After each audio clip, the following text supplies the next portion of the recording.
Good evening बच्चों। आज से शुरू करते हैं एक नया टॉपिक, नई स्ट्रेटजीज, जिससे हम ज़्यादा से ज़्यादा अच्छे मार्क्स स्कोर कर सकें। तो हमने अभी, आपने इसको देखा होगा अपने थंबनेल को, कि हम कैसे अच्छे नंबर बनाएं, कैसे अपने मार्क्स को और अच्छा इम्प्रूव कर सकते हैं, ये चीज़ आपने देखी होगी। तो चलिए पहली स्लाइड्स पर चलते हैं। पहली स्लाइड देखिए। Improving your studies involve a combination of effective Improving your studies involves a combination of effective strategies and good habit. Here are some practicals. Means improve your study. आप अपनी स्टडी को कैसे improve कर सकते हैं, क्या आप कॉम्बिनेशन ले सकते हैं जिससे आपकी जो स्ट्रेटजीज हैं आप उनको कैसे मिला के, गुड हैबिट को मिला के आप कैसे अपने मार्क्स को इम्प्रूव कर सकते हैं। बेसिकली ये पूरे के पूरे जो स्लाइड है, जो वीडियो है, ये हमें ये बताने की कोशिश कर रहा है कि हम इस साल कैसे अपने टारगेट्स को अचीव करें, क्या स्ट्रेटजी होनी चाहिए जिससे हम अपने टारगेट्स को अचीव कर सकें। तो चलिए पहली स्लाइड देखते हैं। पहली स्लाइड में पहला आपको सबसे पहले जो काम करना है वो सेट क्लियर गोल्स। सपोज आप एक नॉर्मल एक एवरेज स्टूडेंट हैं, तो मैं ये नहीं कहूँगा कि आप 40% बना रहे हैं या 50% बना रहे हैं तो आप एकदम से 90 पे पहुंच जाइए। अगर आप 50% बना रहे हैं तो एटलीस्ट आप अपना टारगेट 15% ऊपर रखिए, 65% बनाने की कोशिश करिए। जो 80 बना रहा है वो 90, और जो 95 बना रहा है वो 97 तक अपने आप को पुश करें। So what I am trying to say is, सबसे पहला काम आपको अपना टारगेट सेट करना है। जितना आप अपना टारगेट सेट करेंगे उतना आपको उसको अचीव करने के लिए आपका माइंड प्रॉपर सेट रहेगा। ठीक है, तो सेट क्लियर गोल। आपका गोल क्या है इस साल? आपको नीट का एग्जाम निकालना है, आपको आईआईटी क्रैक करना है, यूपीएससी क्रैक करना है। इसके अलावा पार्ट ऑफ दैट आपको अपने बोर्ड एग्जाम में अच्छे मार्क्स बनाने हैं। इन सब चीज़ों पे आपको फोकस करना है। Define what you want to achieve in each study session and set long term academic goal. Basically ये भी यही बताना चाह रहा है कि हमें डिफाइन करना है क्या हमारे गोल्स हैं इस साल और किस तरीके से हम उसे अचीव करना है।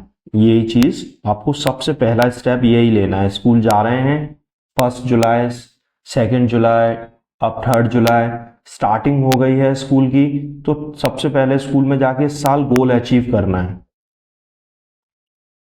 चलिए सेकंड देखते हैं। सेकंड स्लाइड है क्रिएट अ स्टडी शेड्यूल। आपको प्रॉपर अपना एक शेड्यूल बनाना है, जिस तरीके से, जैसे plan specific times for study and stick to them. Consistency helps in forming a routine. What I am trying to say, आपको सबसे पहले ये चीज याद रखनी है कि आपको एक फिक्स टाइम सेट करना है, क्या ये हमारे इस टाइम पर ही हमें पढ़ना है, जिसकी वजह से कंसिस्टेंसी बनेगी। रेगुलर आप उसी टाइम पर पढ़ने बैठेंगे, कंसिस्टेंसी की वजह से आपका रूटीन बन जाएगा। तो आपके जो माइंड में एक प्रॉपर एक अलार्म बजता है कि नहीं अब ये मेरे पढ़ने का समय है।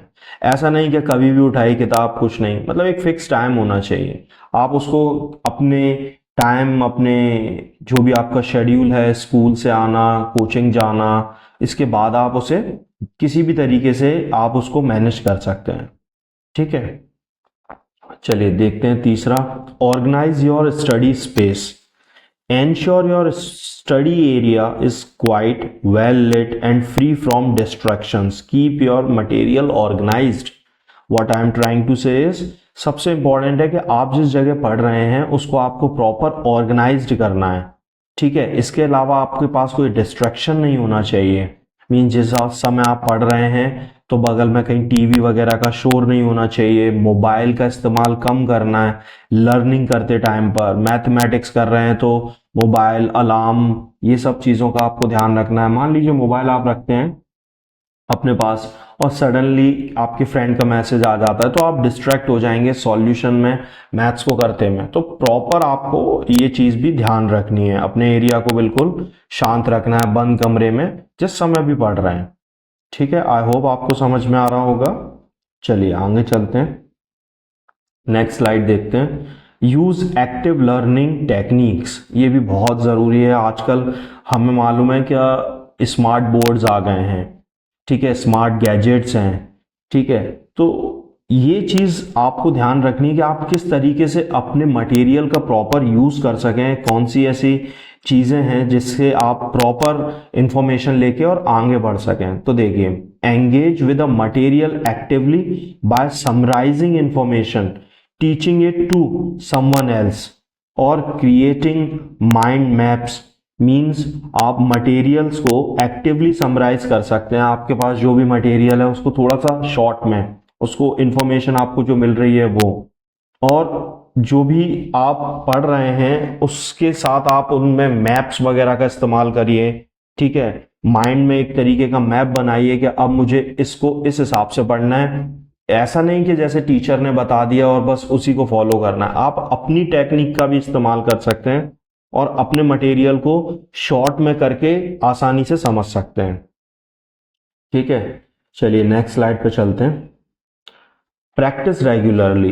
This slide is my favorite. Regular practice, especially with subjects like maths and science, help enforce learning, reinforce learning, practice past papers and sample problems. Basically क्या होता है, जैसे आपने एक वो भी सुनी होगी एक बात, जैसे विराट कोहली जी हैं, क्रिकेटर हैं, अगर वो उनको खेलना आता है लेकिन फिर भी वो मैच से पहले, सचिन तेंदुलकर है, मैच से पहले ये सभी क्रिकेटर बहुत प्रैक्टिस करते हैं। तो प्रैक्टिस होना बहुत जरूरी है। जब तक आप प्रैक्टिस नहीं करेंगे तब तक आपको पिच पे, मैच में और एग्जाम में आपको बहुत डर फील होगा। लेकिन अगर आप रात दिन प्रैक्टिस कर रहे हैं, एग्जाम की टाइमर लगा के प्रॉपर 3 घंटा बैठ के, प्रीवियस पेपर लगाए हैं आपने, specially like maths and science, so ये टफ सब्जेक्ट्स हैं, तो आपको एग्जाम में इतना फियर फील नहीं होगा और आप अच्छे से कर सकेंगे। ये सारी की सारी इंफॉर्मेशन रिगार्डिंग है आपके पूरे साल की। फर्स्ट उसमें ही हमने देखा था कि किस तरीके से हम एक लंबा गोल बनाया, क्योंकि पूरे साल भर एकेडमिक रहेगा, स्टार्टिंग है, जुलाई है अभी तो पूरे साल का एकेडमिक्स है। तो उसको हमें ये देखना है कि हम लास्ट में आके अपने आप को जो हमने टारगेट बनाया था वो अचीव कर पाए कि नहीं, ठीक है। आई होप आपको समझ में आ रहा होगा। फिर है take breaks, 25 minutes of studying followed by a 5 minute break to maintain focus and prevent burnout. ये बहुत ज़रूरी है। अगर आप 25 मिनट बिल्कुल मन लगा के, ऐसा नहीं है कि आपने बस ऐसी टाइम पास में पढ़ा फिर ब्रेक ले लिया, ऐसा नहीं। एटलीस्ट आप 25 मिनट्स, यानी कि आप जब सब सही तरीके से, देखिए सबकी अपनी एबिलिटीज़ होती हैं, कोई 25 मिनट कर सकता है, कोई 1 घंटा कर सकता है, जितना आप अपने आप को पुश कर सकें। फिर उसके बाद आपको लगता है तो आप 5 मिनट 10 मिनट ब्रेक लीजिए प्रॉपर, और फिर आप आगे बढ़िए। ब्रेक से क्या होगा, एकदम से आप दोबारा जब फोकस करेंगे तो आपका फोकस बढ़ेगा वहां पर, और आपको इतनी ज्यादा बर्नआउट यानी कि थकावट और एग्जॉर्शन फील नहीं होगा, ठीक है। तो ब्रेक भी बहुत जरूरी है पढ़ते टाइम पर। फिर है stay healthy, maintain a balanced diet, get regular exercise and ensure adequate sleep. Physical well-being significantly impact cognitive functions. ये बहुत ज़रूरी है। देखिए क्या है, stay healthy means what? मान लीजिए कुछ बच्चे होते हैं, उनके एग्ज़ाम आ रहे हैं और वो वीक हो जाते हैं, एकदम से वो वीक होने की वजह से उनकी तबीयत खराब हो जाती है। तो एग्ज़ाम प्रेशर की वजह से वो उतना ज़्यादा अच्छे से परफॉर्म नहीं कर पाते, और जब वो हेल्दी नहीं है तो वो फिर किस तरीके से अपना 100% दे पाएंगे। तो ये ज़रूरी है कि आप प्रॉपर बैलेंस डाइट लें, थोड़ा सा मेडिटेशन कर सकते हैं जो स्टूडेंट्स हैं, थोड़ा सा वॉक कर सकते हैं। इस स्कूल वगैरह में अच्छी स्पोर्ट्स एक्टिविटीज़ होती हैं, उसमें भी पार्टिसिपेट कर सकते हैं।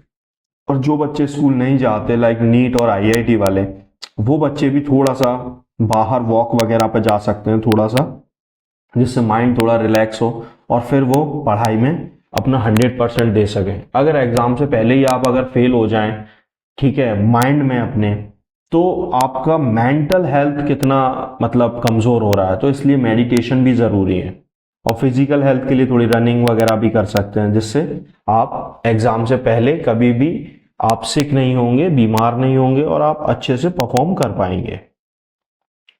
फिर है स्टे पॉजिटिव एंड मोटिवेटेड, ये बोलना आसान है और इसके अलावा करना भी आसान है। Keep a positive attitude towards your study and reward your self for reaching milestone. Positive attitude रखिए, सबसे इंपॉर्टेंट चीज़ है। जब आप एग्ज़ाम देते हैं तो आप पॉजिटिव रहिए, आपके मार्क्स आते हैं तो उससे आपको मोटिवेशन मिलेगी। आप अपने फैमिली मेम्बर्स को देख सकते हैं, आपके फादर, आपकी मदर, वो सब आपके लिए ही वर्क कर रहे हैं, आपकी फीस वगैरह भर रहे हैं। आप उनको देख के मोटिवेशन ले सकते हैं। आपके फादर आपके आइडल पर्सन हो सकते हैं। तो इन सब बातों का आपको बहुत अच्छे से ध्यान रखना है। जितना मोटिवेशन आपके अंदर रहेगा एग्जाम को क्रैक करने की, उतनी ही पहले से ही अपने आप को ये मत सोचिए कि नहीं मैं नहीं कर पाऊंगा, ये नहीं कर पाऊंगा। अरे क्यों नहीं कर पाएंगे, जरूर कर पाएंगे अगर आप अच्छे से सोचेंगे। अपने आप को मोटिवेशन आप प्रोवाइड कराएंगे, किसी भी मीडियम से करा सकते हैं। लाइक स्टोरी बुक्स वगैरह, एक आध कभी टाइम मिले संडे को आप वो पढ़ सकते हैं, जिसमें आपको कुछ अच्छा मोटिवेशन मिले। जो भी जिस चीज़ से आपको मोटिवेशन मिलता है वो कर सकते हैं, क्योंकि आपका टारगेट लंबा है, 1 साल का आपके पास टाइम होगा इस साल, और आपको अपने पूरे के पूरे गोल्स अचीव करने हैं। फिर है एक कोड है महात्मा गांधी का, live as if you were to die tomorrow, learn as if you were to live forever. Means ऐसे जियो जैसे कि कल है ही नहीं, और लर्न ऐसे करो कि जैसे तुम हमेशा जीने वाले हो। मीन्स कभी भूलो ही नहीं उसे। इस तरीके से, ऐसा नहीं कि आज याद किया और कल भूल गए, ये तो बहुत ही ज़्यादा गलत है। ठीक है, और लाइफ भी जीना है हमें पूरी, मतलब मन खुश करके आप पढ़ाई करें और बिल्कुल पॉजिटिव एटीट्यूड के साथ अपनी स्टडी को दें। और जब लर्निंग करें तो पूरी फोकस, पूरा प्रॉपर डेडिकेशन के साथ आप उसे लर्न करें। फिर लास्ट में कंक्लूजन है। देखिए, first point, remember my points and you will get a good marks in your exam. अगर आप इन सब चीज़ों को, सारे पॉइंट जो मैंने आज डिस्कस किए हैं, अगर आप इनको प्रॉपर फॉलो करते हैं तो आपको बहुत अच्छे मार्क्स आ सकते हैं एग्जाम में। आपके गोल प्रॉपर सेट हैं, आप प्रॉपर मेडिटेशन है, आपका हेल्थ है, ठीक है, आप मोटिवेटेड हैं, तो आप अच्छे से अच्छे अपने गोल्स अचीव कर पाएंगे। And don't forget the first point. और ये भी बात याद रखनी है जो मैंने सेकंड पॉइंट में कहा है, कि पहला पॉइंट आपको भूलना नहीं है, और जिससे आपके मार्क्स अच्छे आए, और आपका अल्टीमेटली गोल तो अपने मार्क्स को ही अचीव करना है। ठीक है, आई होप कि आपको समझ में आया होगा, अच्छा लगा होगा। अगर अच्छा लगा हो तो प्लीज़ चैनल को लाइक करें एंड सब्सक्राइब करें। Harsh classes, thank you very much.